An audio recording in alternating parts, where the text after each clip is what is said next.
But welcome. This is the first Lunch and Learn for the 2018 academic year, and I decided, well, I guess I better start it off. But maybe you all could be thinking about doing one of these or helping me recruit, because it's all about volunteers and just learning from each other. So the title of my presentation is EdTechSmorgasboard, and I decided to title it that because I'm just going to give you a smattering of things that I use in my class. Like, I'm not an expert in any of these, and there's a few more than what are listed, but I just want to share with you some of the things that I do, so that can make you think, no, I'm not, that can make you think about how, you know, you might use them. And so it's not, like I said, not a how-to, but that, like, you could say, oh, I'd like to know more about this, and then we can think about, oh, we can have a lunch and learn on more how-tos. I'll say that this idea to do these lunch and learns started in 2000, and I guess it was 17, the spring of 17 at AACTE. Was there with the group. Cheryl Hitchcock was with me, and we were attending these sessions, and we were just like, oh, we need to write a grant and learn more about EdTech, and we're like, we're behind the 8 ball, there's more we need to be doing. And so we got all excited, and we're getting feedback from folks, and they were like, yeah, you should do it. So we wrote a grant. We were for a faculty technology grant, not technology, faculty development grant, to go to the ISTE conference, the International Society for Technology and Education conference, because that would be a great place to learn. So we wrote the grant, and then, like, literally, I just got all the signatures ready to submit it, and we got an email saying that the funds were all expended this year.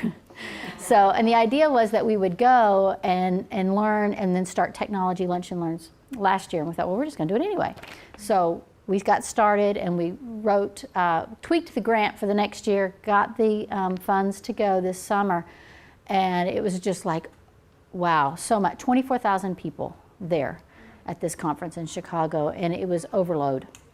But I learned a ton, so did Cheryl, and so we're just going to start sharing things that we learn and drawing on expertise from each other. And again, you don't have to be an expert to do this, to present this information, because we're among friends here, right? So it's all good.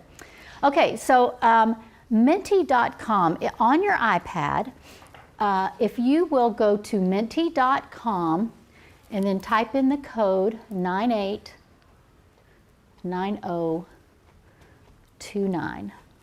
So what makes you smile? Sunshine, Ethan. Emma, ocean, kids, sunset, dessert, queso. What makes you smile? So this website is called Mentimeter, and you go into Mentimeter and you can create questions that your students can then respond to using the code. And you noticed I had you type in Menti.com, not Mentimeter.com. So for responding, you go to Menti.com and put in the code, and you can see it's up here as well. You know, it's nice. We used to have to type www dot, and we don't have to do that anymore. That happens automatically. So that's just a tool, and there's several tools that are like Mentimeter that can be used to elicit student response. And one of the things I'm going to have you do, I have to go back and forth to my computer because my clicker doesn't allow me to toggle that way. But after you tell me what makes you smile, what I'm going to ask you to do, you can have one of your windows open. If you'll open another window by hitting the plus sign across the top, if you go to Menti.com, and this is a new code, and this is where, like, during the presentation, you can always stop and ask me questions, but if you just have a thought like this, I'm wondering about, or I'm thinking, and it's not necessarily something you want to ask right away, you can put your question there for me. Like I wrote, how do you make a QR code? That might be something that someone would type in. So this window you can leave open, and if a thought comes to mind, an idea or a question, you can just put it in there. So you can leave that window open, and I'll show you how to, you just leave it up, and then when it's time, you can push a new window for something new, because you are going to have some QR codes to scan. So as you have a thought, an idea, or a question, you can type it in there if it's not something you want to necessarily ask me right away, but we're definitely in an informal situation, so feel free to ask any questions. Okay, so I've got some learning targets for us today, and they're on the tables there. And so I'm going to model good teaching. The first one is I can identify 6 to 8 ways that ed tech tools can be used in a classroom. And there's a range there because there's multiple, and hopefully there'll be 6 to 8 that you can identify with and identify as ones that can be used. The second learning target is I can participate in 2 to 3 ed tech applications during this session, maybe more, but at least 2 or 3. And then the last one is I can create at least one ed tech application that can be used in the next week. And that's my goal. If there's one thing that you can try this next week, because sometimes you got to see it and you try it in here, and then you can try it in your classroom and implement it. Okay, so with your iPads, if you'll hit the home screen and open up the camera, and if you hold the camera up to that QR code, and you'll see when you scan it, you'll have a little bar to come across the top. Okay, so this is the driving question for my class, Ed 3300 Problem-Based Instructional Strategy. This is the driving question for the whole class, the whole semester. How can I help all students learn? And I start the semester with that driving question before we've done anything. So how can I help all students learn? And you can see their responses. Those are my students' responses from that, literally the first day of class, what they put. And so as they're writing their responses, they can see what other people are writing, but it just gets their brain thinking, and they're seeing what other people are thinking. We have a little conversation around that. And what's interesting, if you click on, well, I don't know if you can do it with the iPad. If you touch on one of those, do you get a number? Yeah. That tells you how many people responded the same thing. Yeah. So what you should be seeing, I'm going to close that one. You should be seeing this. And so that lets me know where they are right now. So this can be done sort of as in a sense, a pre-assessment, or again, just soliciting their ideas. Now, Answer Garden is the name of this website, and it's not answergarden.com, it's answergarden.ch. It's out of Switzerland. And you don't have to register, you don't have to do anything.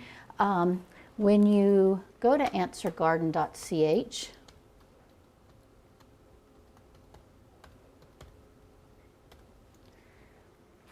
you get this, and you see that plus right there? All you got to do is type a question that you want to ask. You've got some options. You can do it as a brainstorming session so that people can put multiple responses in.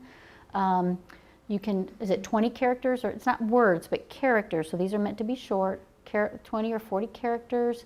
You can put a password in so that you can edit responses. You can even put your email in there, and it will send you a reminder. Don't forget to send out the Answer Garden. So that's kind of cool. So that's something easy. I think about bell work.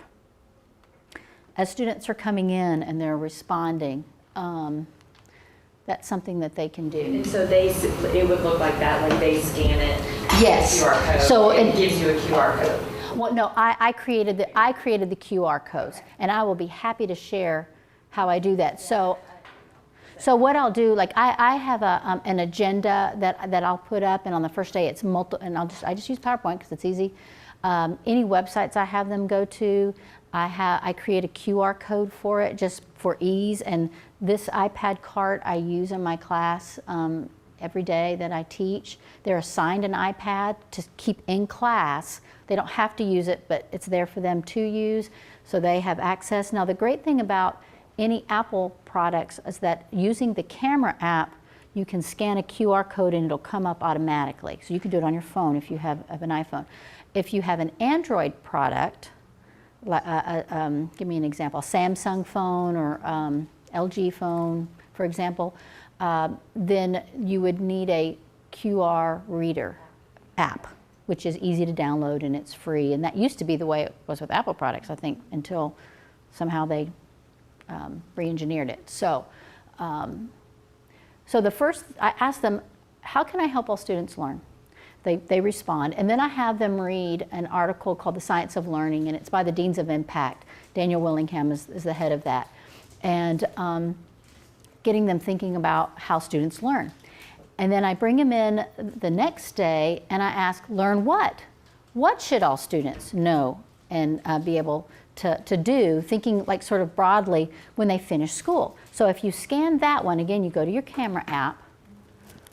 One of the things I want them to think about when we're learning to be teachers is that yes, we have content, but it's more than content. Learn what? And this is what they tell me. This is what they should, and I preface it by saying, not just in music or art or PE or math or science or English or history, but what should they know and be able to do? And then after that, I have them read Rigor Redefined by Tony Wagner, where he talks about the 21st century skills. And so it's not just about content, but also skills that are applicable beyond. So I have found this answer garden to be very useful. It's super, super easy. And it's so easy, I'm not going to have you try this one, but I want you to make one. Maybe you want to try one. All right, so scan that one. Again, you can do it on your paper or on the screen. And this, I think, it's just real simple. What's your favorite color? So you can see what it's like to respond to it. And so this is exactly how my students, here's the question, they scan it.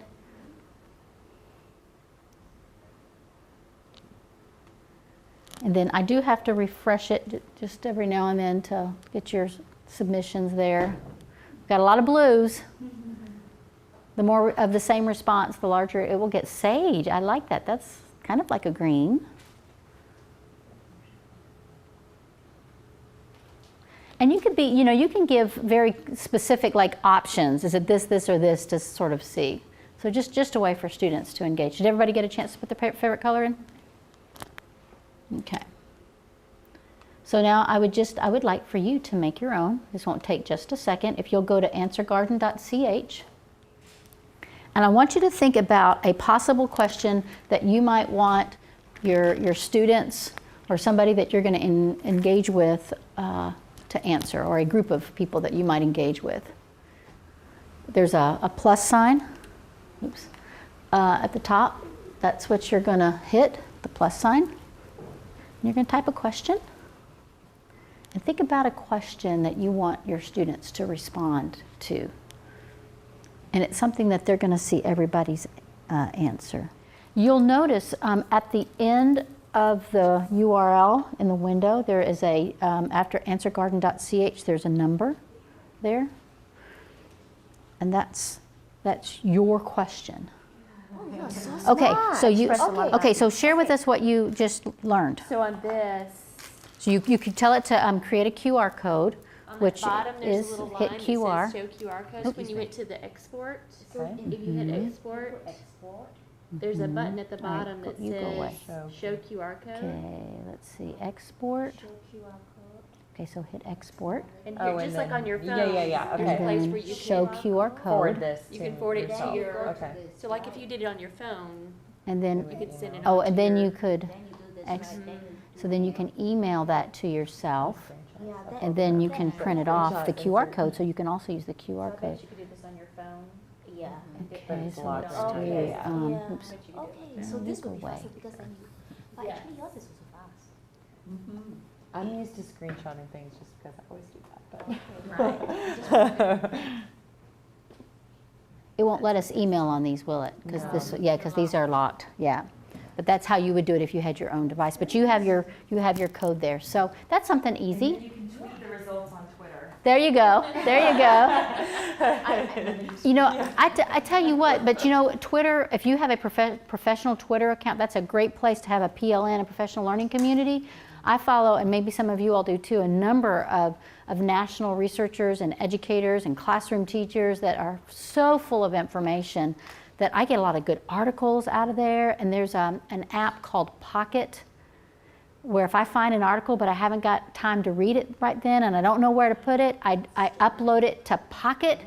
And then when I'm at the airport waiting on my flight, or if I'm waiting at the doctor's office, I pull up my Pocket and I open the article and I read it. Oh, heck yeah, I want that one. So then I email it to myself so I can print it or whatever.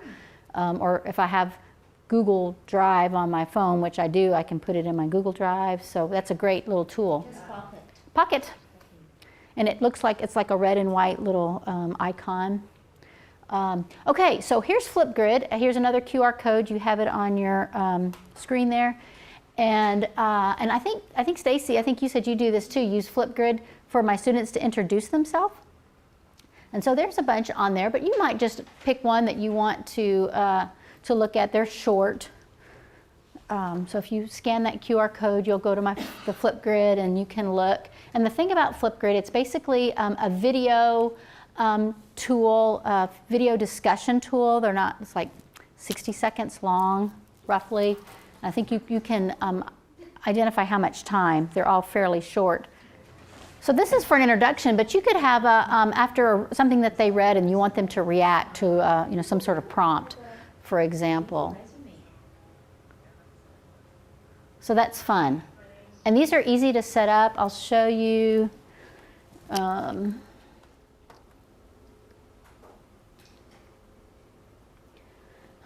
So when you, there's a code that you provide, or I did a QR code and they would put it in, and then for me,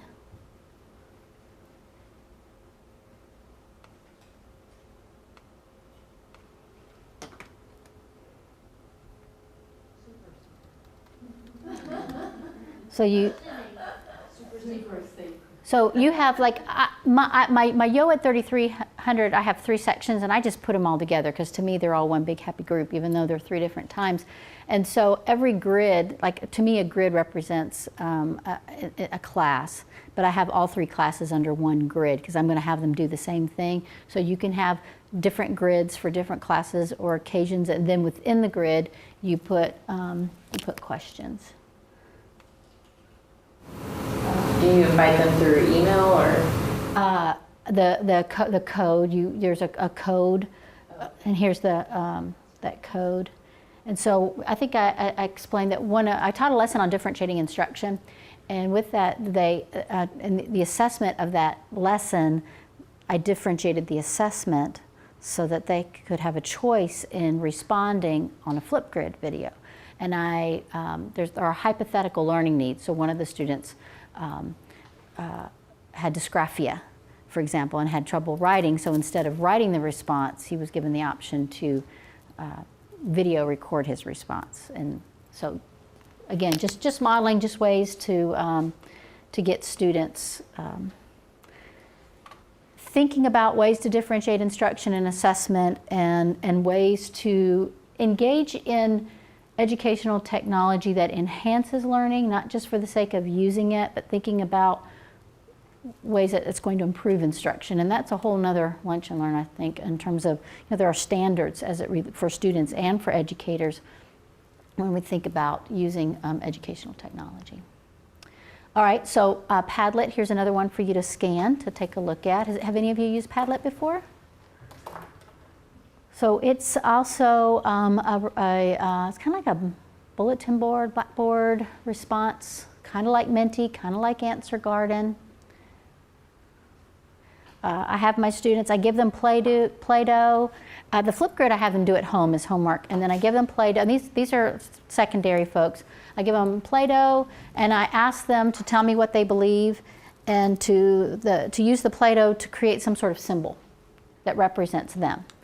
And they do that in class, and then they post it. The password is the YOED 3300 _1120. When you, with Padlet, you are allowed 3, what do you call them? Pads? 3 Padlets. And then you can reuse your Padlets, and if you want to have more, then you have to pay. Well, I'm a cheapskate. I'm just going to tell you, like, I don't want to pay for anything. You're But a real teacher. yeah, but this is what I did. So I decided, I said, okay, you had an option. You could pay $99 a year. I don't want to pay $99 a year because I don't know if I'm going to use it all year. Or $12 a month. Well, I'm going to pay $12 this month, and I'm going to see how much I use it and if I like it or not. So because I wanted to have a different, I believe, for each class, for space-wise, and that was my 3. But I wanted to keep them because I have an interest in teacher beliefs and student candidate beliefs. So I thought, I'm just going to hang on to those. But I wanted to make some more Padlets. So I said, okay, I'm going to pay $12, and now I got to remember, wait, I put it in my calendar when if that's going to re-up, if I want to cancel it or not. But anyway, so these are a couple of other Padlets I made. So as they were coming in, sort of bell work, what do you know about differentiating instruction and assessment? So they were typing that in, and after having them read an article the night before, what stands out to you, and so that gave us a place to have some conversation. And this is really great for students who aren't as comfortable speaking out. They can still engage with the class and so on. So another tool. What's better about this than, say, Menti or Answer Garden? Well, the gallery. And I think you got to pay to get the gallery. But the gallery has a ton of Padlets that you can look at and emulate or engage with. And one of them that I really liked, okay, well, let's look at it. First grade bookshelf. We've got some elementary folks in here. So they've created this by the teacher probably, or maybe the students had to come up with the books. I'm not sure I'm not centered on the screen. Yeah. So you think about, and the thing about with EdTech is that it can be teacher driven, but we want to move it to be student driven and student created. So students can begin to think about new and innovative ways of using things that already exist, but then creating new things as well. So that's kind of fun. So that is Flipgrid. And let me get back here. So the one on, I think I've got one on differentiating instruction, which it's not really important to see. You saw the grid of it without the responses. Okay, now it's time for Nearpod. So I want you to go to nearpod.com. And so you type in your name. After you punch in the code, you type in your name.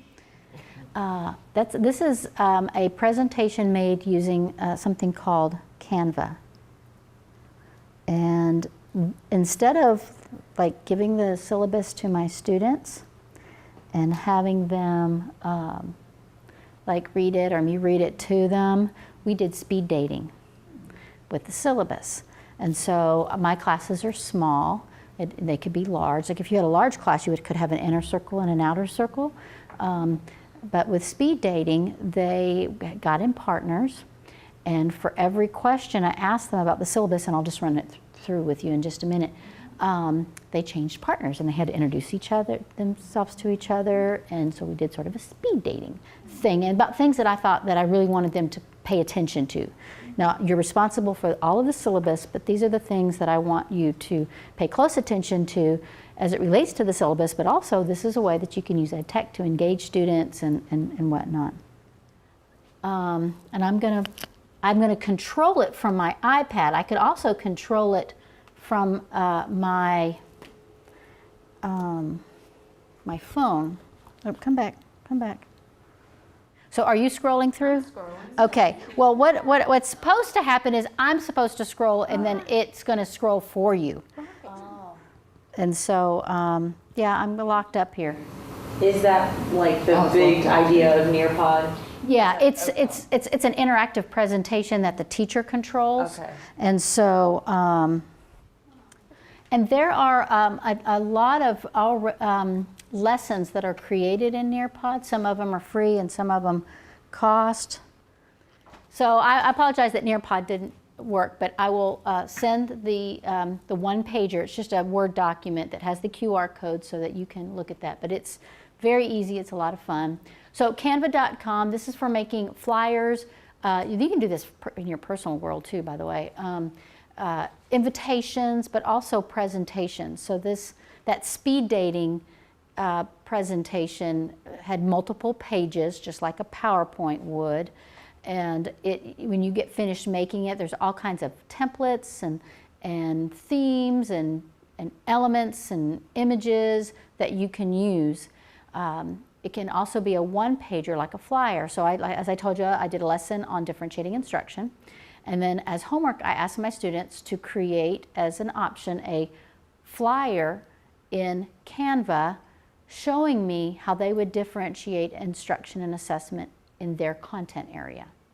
So this is an art student who created this, and this differentiated instruction pre-assess skill by creating introductory artwork, have written procedures to accompany any verbal instruction, allow for more student choice by leaving the end product of projects open-ended, work through procedures alongside students.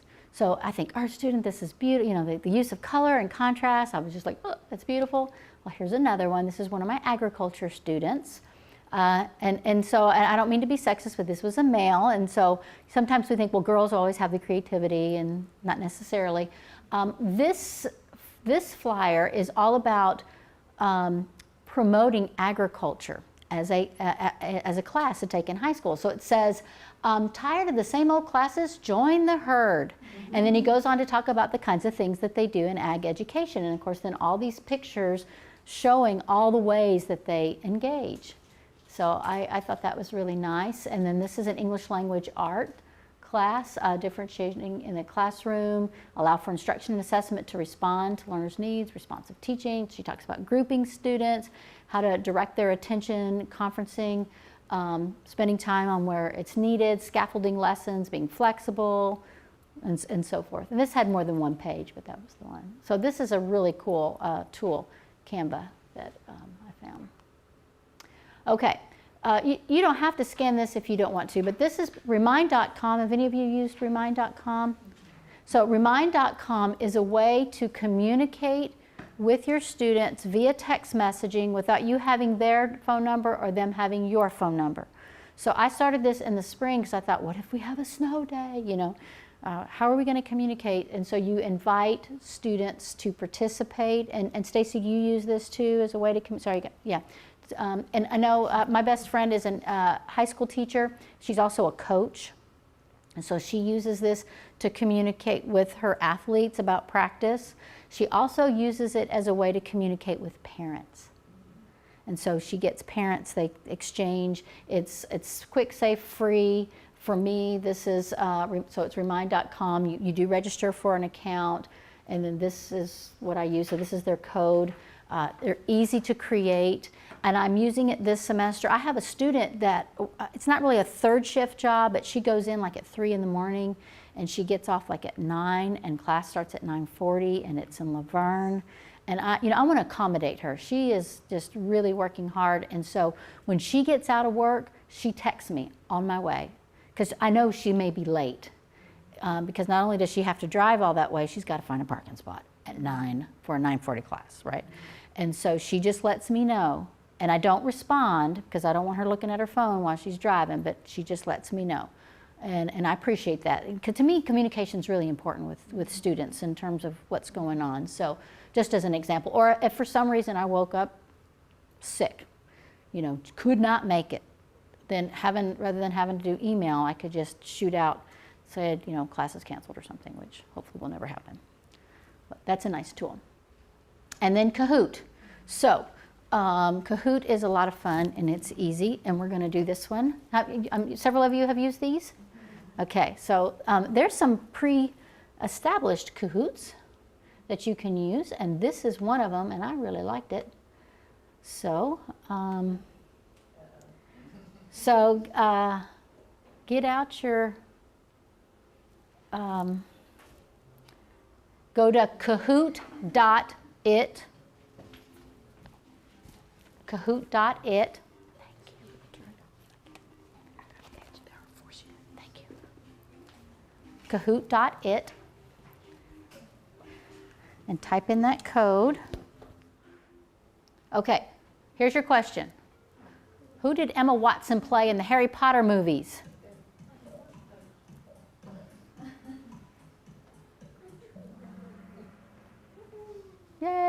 everybody got it right. Okay. And there's our scoreboard. Everybody's tied. Is this like going to Buffalo Wild Wings? They do a trivia night. Who plays Ray in the new Star Wars movie?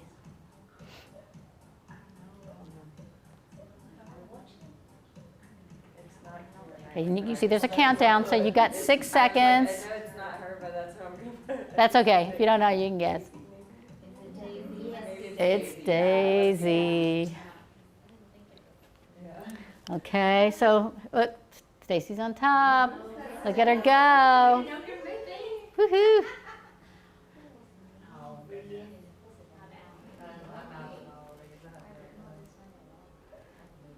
Ugh. Movie since before I had kids. Yeah, I tell you, life changes, doesn't it?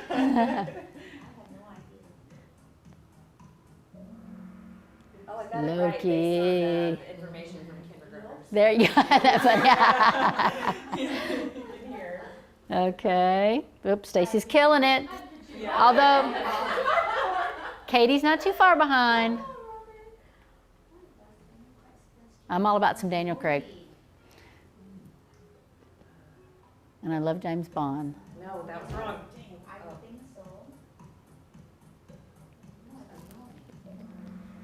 Yeah. Woohoo!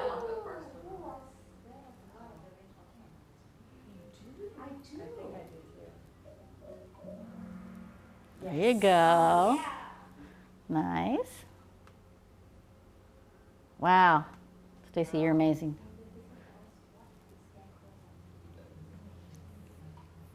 You know, when I did this, I missed this one. I couldn't believe it. You know how many times I've seen this?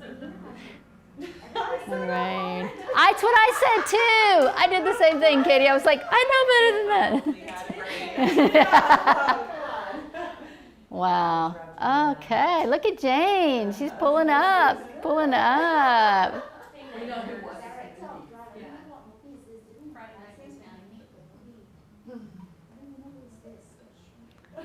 You got a 50-50 chance, I figure. Okay. I've never even heard of that movie. Okay, good. I'm the only one. Wow. Okay, man, you guys are getting close. Okay. I got this one wrong too. Oh, I know.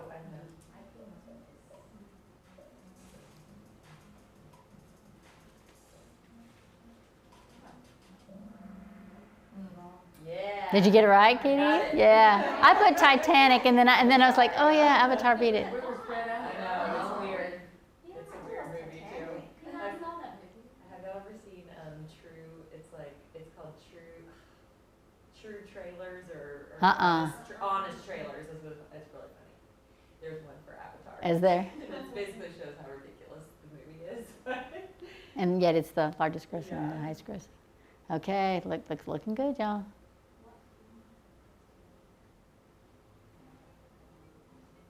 And you notice you're getting feedback when you respond? Does it give you feedback when you respond?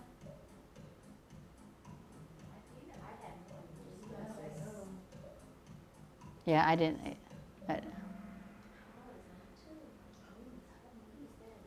Don't know. You got it? You Wow.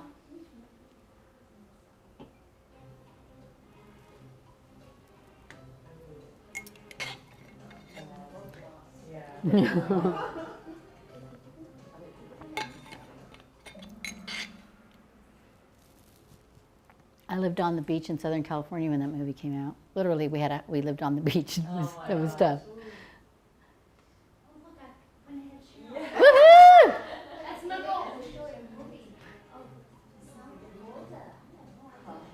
Yeah. Well, this is like random trivia. Wow.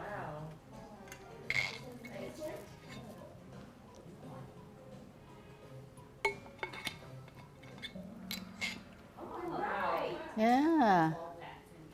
Yeah, that is interesting, isn't it? Ta-da! Way to go! Way to go! So yeah, you can.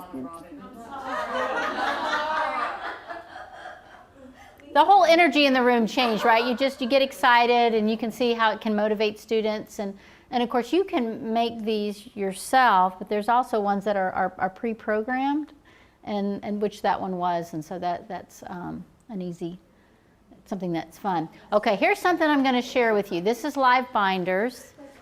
If you will scan this QR code, have you ever heard of Live Binders?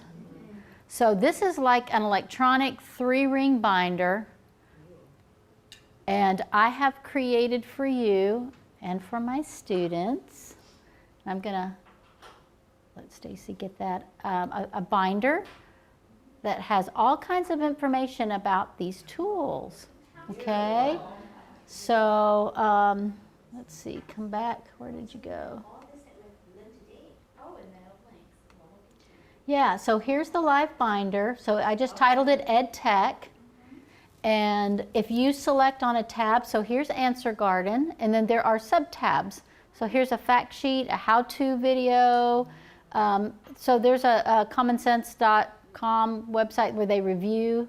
EdShelf, they have a review. So there's something on for each of these that has information. This is a great tool to use where you can make binders for a class, where if you're putting literature, I think about our students preparing for EdTPA, and as they go through their program of study, they're being exposed to different literature along the way, and so they can organize that literature, for example. It could be a portfolio kind of thing if they wanted it to be. As an instructor, I know that I'm going to be teaching EdTech.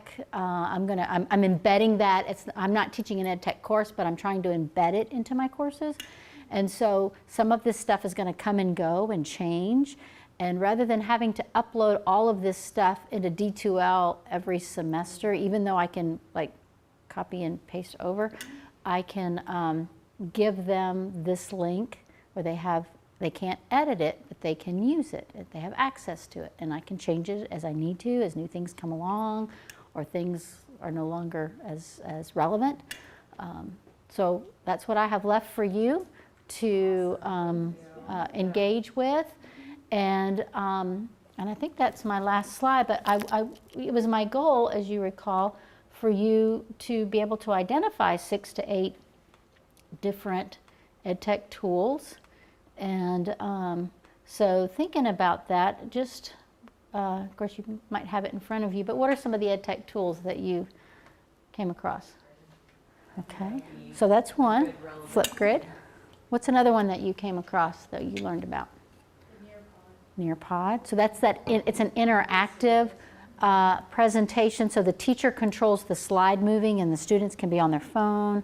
And you can also embed video into it. You can embed quizzes into it, that sort of thing. So we've got Flipgrid and Nearpod. What's another one you came up with or you saw? Answer Garden. Answer Garden, so a quick way. Canva. Padlet. Live Binder. Kahoot. So we have several of those. And you got to participate in Kahoot. You also made an Answer Garden. And then you looked at some of the other things, so you were able to engage. And then I asked you to create an Answer Garden that you could use in this next week. So I hope that you do. And then you might even want to try the Flipgrid. There's always a little bit of a learning curve, but it doesn't take that long. You've got a live binder, you can go in and look. So I encourage you maybe to try one of the others that you can think about. How can I use this? Because if we try it, sometimes it's inertia, right? Starting, like doing it the first time, and know that it doesn't always go just exactly like you want to. So don't give up. Try again. Give yourself an opportunity. And I tell you what's so cool, like the Canva. The only thing I made with Canva was that speed dating thing, and it's real basic. It's not like anything woo. But then when I had my students do their Canva things, I was like, holy cow, that's amazing. So they can, you don't have to be the expert. You can give it to them and let them play and have fun and learn and demonstrate their learning while they're learning, if that makes sense. And I think that's powerful. So I didn't look at my iPad. Did any of you make comments on the menti.com as we just got so busy and engaged? I do have a question. Please. So this may sound really naive, but, and I guess it could be an obvious answer too, but would you guys recommend, based on, going to that, I mean, there's a million different things you could, there's a million different things you could use, at tech tools. And, I'm thinking, like, I do speed dating with, children's picture books, like they do book talk speed dating, but I don't use anything, like I just use my phone as a timer, and we switch and they have the book. And so they're engaged and active and that kind of thing. So what would you recommend? Like, okay, you just take one new thing or two new things, like, because you don't want to just do everything on technology just because it's there. Right.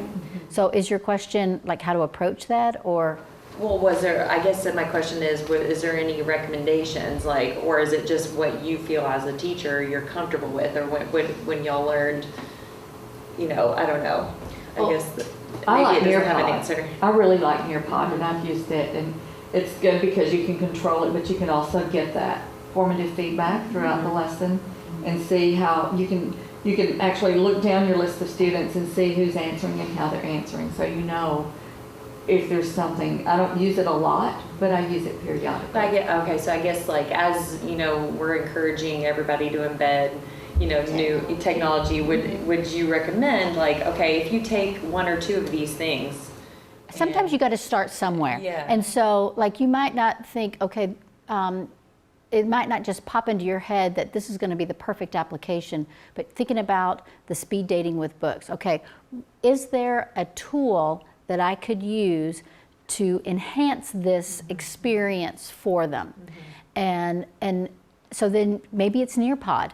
That's how I did my speed dating with Nearpod. But maybe it's something else, and it still could be like a response that gets shown as it relates to what they're doing. It depends on what you want them to do. But I think that it is a matter of starting somewhere and just trying something, and then allowing yourself to think about, okay, how did this work, and did it enhance the learning?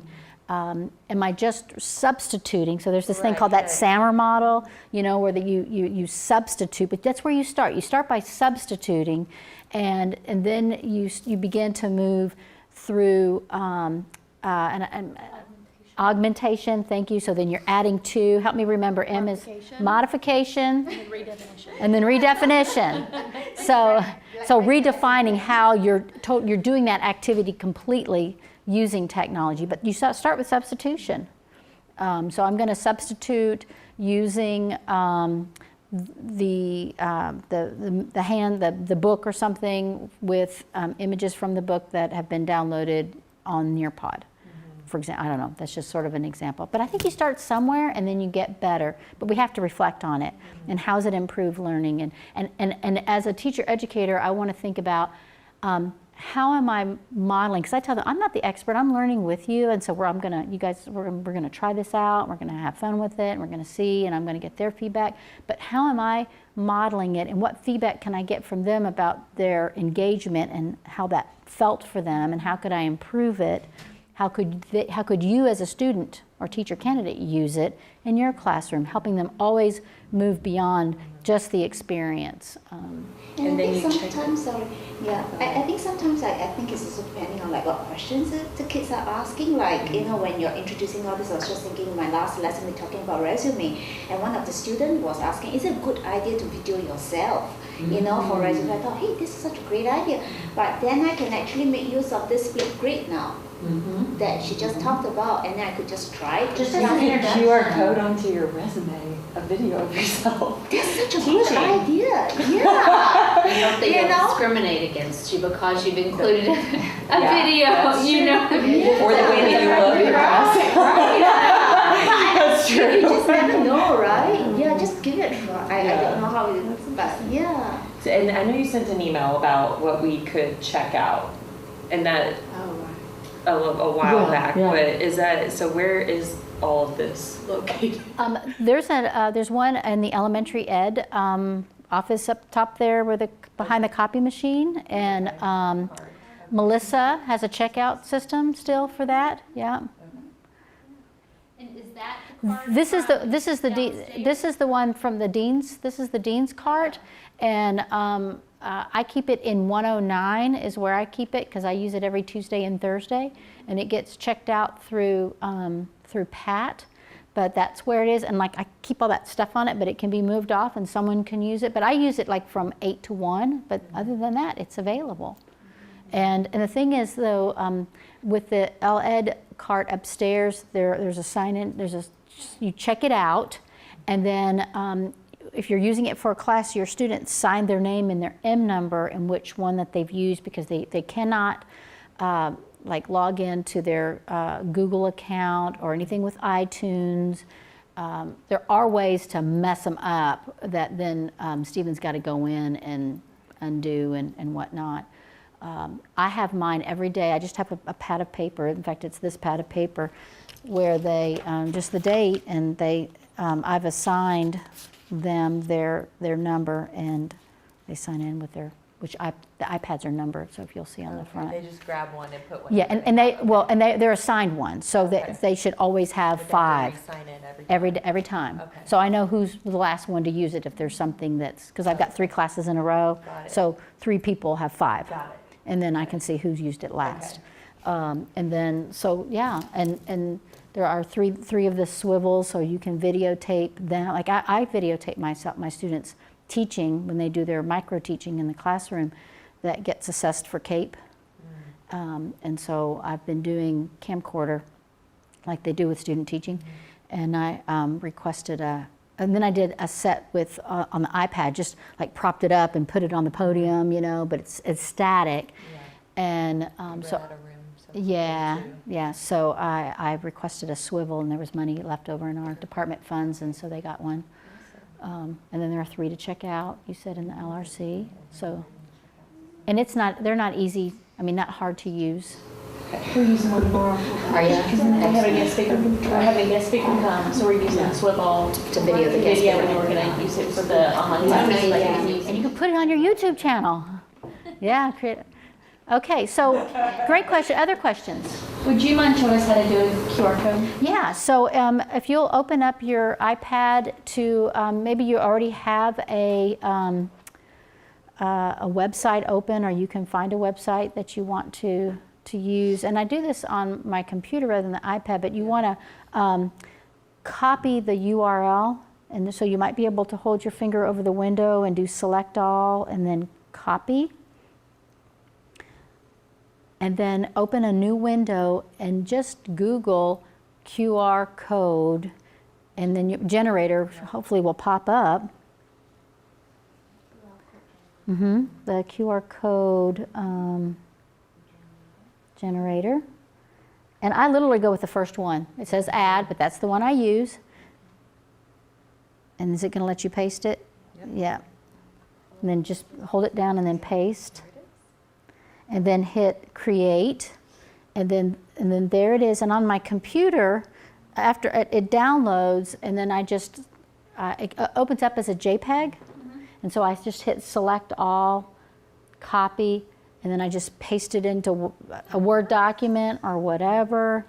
I know teachers that will create QR codes for student work that they want. So instead of displaying the work, they display the QR code like on parent night, so that they're going around and open them up and that sort of thing. So You can do voices and things like kids can read out. And I do QR codes anymore when I go to conferences to present. Instead of taking a bunch of paper, I'll put it into a Google Drive, and so I'm not carrying all this paper of the copies of the presentation or handouts. I make them available. On your poster.